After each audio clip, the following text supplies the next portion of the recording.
Oh, hello you salty little hippies. All right, this is going to be another video by popular demand. The demand of the populace. My public demands it. This is essentially going to be a pre-trip inspection for Expediters. More accurately, it's going to be something that the fleet owners of expediting vans can show to their drivers for what to look for, because not all drivers are truck-centric. And they need to know things about a pre-trip. This would also apply to RV people and van life people and whatever you call yourselves these days. The term pre-trip inspection comes from semi-trucks and other class 6 and up vehicles that require technically a half an hour inspection every day as part of safety and licensing and compliance and all that fun stuff. What a semi-truck driver does is a little bit more involved than what you will do, and it's something I learned at truck driving college, because I went to truck driving college. I am a graduate of truck driving college, and much of the bulk of the test and the knowledge was about being able to correctly do and pass the test to do your PTI, your pre-trip inspection. None of that actually applies to the Promaster, but it does apply to people who are driving things commercially and want to keep them running and spot problems before they happen. So that's what we're going to be talking about, children. All right, here's your van. That's the hood.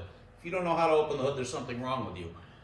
One of the major things you would be doing as a pre-trip inspection on a Promaster as a driver would be fluids and lights. Let's talk about fluids. Your oil dipstick is here, as you know. It has most of them, not all of them, has a bullet, which I think is deficient, but it's there. And you're to find that whether cold or hot, that the oil is on the bullet somewhere in the hash mark area of the bullet. I would surmise if you can't tell the difference between having oil and not having oil, you probably don't need to be a professional driver. However, there's an important thing to do while you're here. Armed with a flashlight, you're to look on the top of the transmission bell housing, which I will show you here in a second. But what you're doing is you're looking for pooling or spilling oil, because the Promaster has a common problem where the oil cooler leaks and it shows up on the transmission bell housing. And if you spot that first, you'll save a lot of money and hassle. You will also use your flashlight to look at the oil filter cap area for any spilled oil. Obviously, you would only do that immediately after an oil change. That is this fluid. The rest of the fluids, I would say you should check on maybe a bi-weekly basis or so. That's your power steering fluid. It's under a cover. This cover is missing on this particular van, but it has a cap and a little dipstick, and you're looking, and the dipstick is denoted. Your washer fill is this cap. Don't mix these two up. Don't put water in your power steering, and don't put power steering fluid in your washer. You'll find that this reservoir, here, let me get the camera and I shall show you. Because this one's half torn apart and there's many exciting things to see in here. This is the reservoir, and this particular one is dented slightly, as you can tell. There's your washer squirter fill, and you'll find that this reservoir holds a little bit more than a gallon. So when it gets low, you can use the whole gallon jug usually. When you don't, you'll pour water all over here and you'll get it on your shoes. One of the important things to know is that this is at a very odd angle. What works very well is one of those half-liter plastic water bottles. If you just cut the base off, it makes a good funnel. And in fact, most professional drivers have a cut-open water bottle in the door for use in just that purpose. As you can see, the yellow thing is your oil dipstick. There is your oil fill right next to it. It has the correct weight of the oil on it, which is 5W20. And you can, of course, see the cap. This is the oil filter cap that might be leaking immediately after an oil change. What I was telling you before about the transmission bell housing is that can you see the sticker? See the white sticker with the UPC code on it? That is a sticker on top of the transmission, and that is the bell housing, and that is the area you would be looking for spilled oil. Also here, we have your brake fluid reservoir. Fairly self-explanatory. You don't actually have to take the cap off. What you can do is shake it a little bit, and you will see the line of fluid move. Very, very rarely needs any maintenance. You don't have to worry about the air filter, which is in this large canister here, in terms of a daily basis thing. And basically, you don't really have to worry about much, if anything, under this hood, except this. This is the reservoir bottle for the coolant, and that is the coolant in it. And this is the main thing you would be opening the hood for, because these vans do not really burn oil. You don't really need to check it every day or whatever. If you have an oil consumption problem, it will show up at oil change time, and or you will know about it beforehand. I should also mention that right here, is a hand-operated bleeder screw to bleed the cooling system of air. This is at the highest point of the system and is actually the return of the heater core. Every once in a while, if you like, or if you find it's winter and you're not getting any heat, you can crack that screw, air will come out, and when solid fluid comes out, radiator fluid, coolant, then you know you've burped it successfully. Your coolant bottle, very important, because one thing the ProMasters do suffer from is pretty perpetual coolant loss, or at least that being a problem of it leaking. It doesn't consume it like with that blown head gasket, but it does occasionally leak, and there are many points that are kind of leak prone, and it is a major maintenance issue on these vans. It's just something they do somewhat poorly, although once you get them all working, they're fine. Another thing that they do that we have found out at the shop is we'll go in and fix one coolant leak and another one will show up because the coolant is finding the weakest link in the chain. But I'll try and stay on track here. You're to have the coolant filled with an OAT coolant or an OAT compatible coolant. The Mopar part number is, well, that's in another video, but any OAT will work, including Dex Cool, as long as it says OAT. Do not mix HOAT and OAT. OAT only in the ProMaster, and don't mix them. You won't like it. The cap is there. You can check it. Don't open it when it's hot. It will blow and blind you and turn you into some kind of circus freak. You will also notice, if you are losing coolant, that right here, this is a new bottle because these bottles tend to crack. There's a various group of places on them where they crack. I have another video about that. But if the van is more than 8 years old, I can almost guarantee you there'll be a little hairline crack here that's leaking out, or in the back or on the bottom, nonetheless. As a maintenance issue, if you were to ever have to go and jump the van, this is for the negative terminal here. It even says, as you can see, only for jump starting. And under this little cover here is a positive terminal. Those are the jump points, much easier than getting at the battery under your feet in the driver's seat. And under this cover, released by two 8mm bolts, is the fuse panel for most of the underhood stuff and a few of the interior things. If you were to have to change a fuse or you're chasing a blown fuse, half of them are under here, half of them are inside. Let's move on to more pre-trip inspection specific stuff. You're going to want to check lights, which is what you're going to go over now. The fun thing about lights, and I'm sure many of you who are Expedite or Van Life people have changed many a headlight bulb. It is easily done. There are other videos on it. I made a video on it 8 years ago. But to check the lights, often what you'll find you can do is pull up to a store window or like a truck stop window or any large window or anything shiny and use that as your mirror. And that way you don't have to get out and look at all the lights. But obviously you're looking for low beams and high beams.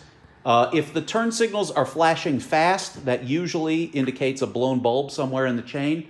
And your roof marker lights, is what they are called, are also something worth checking. Again, DOT does not regulate, or motor carrier does not regulate cargo vans of this class. However, most of the major carriers get pissed off if you have broken lights because, hey, it's your job. Do the lights. In the rear, it's the same story. Most of you, this van does not have the backup camera, but most of you do. So if you were to back up to anything shiny at night, and put it in reverse, you would be able to check the reverse lights, the running lights, and the turn signals all at once without having to get out of the vehicle, which is very nice. There are no other real inspection points here at the back. As you can see, this one is in a bodywork process.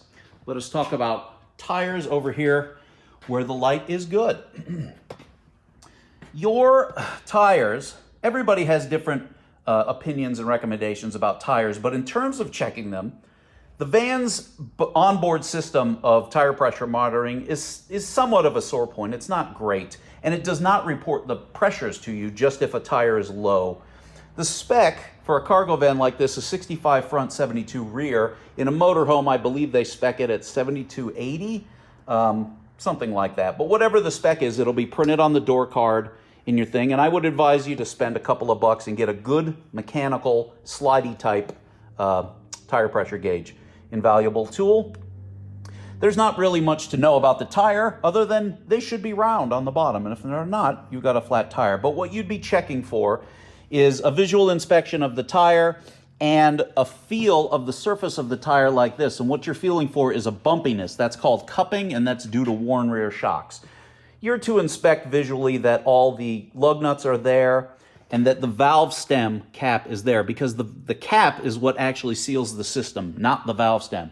A valve, a tire valve stem with no cap on it is not a complete thing. It will leak eventually.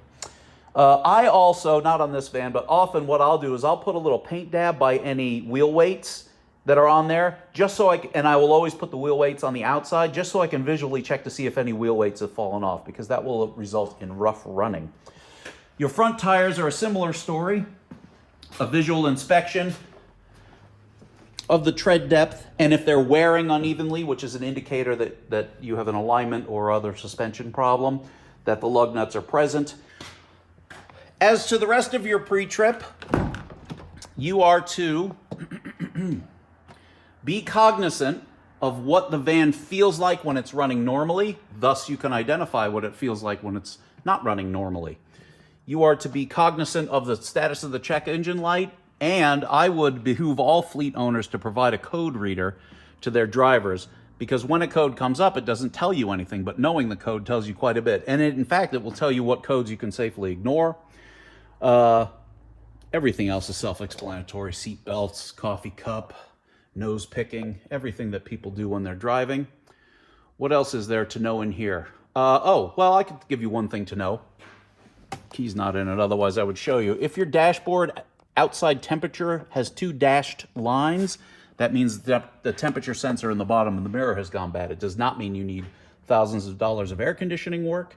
If your cruise control stops working for some reason, it indicates a problem with the ABS sensors, because the computer will disengage the cruise when it doesn't know the wheel speed of all 4 wheels.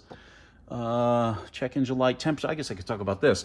The temperature gauge on the dash valve is basically an idiot light. It is not really a gauge. It will always show in the middle until it's too late.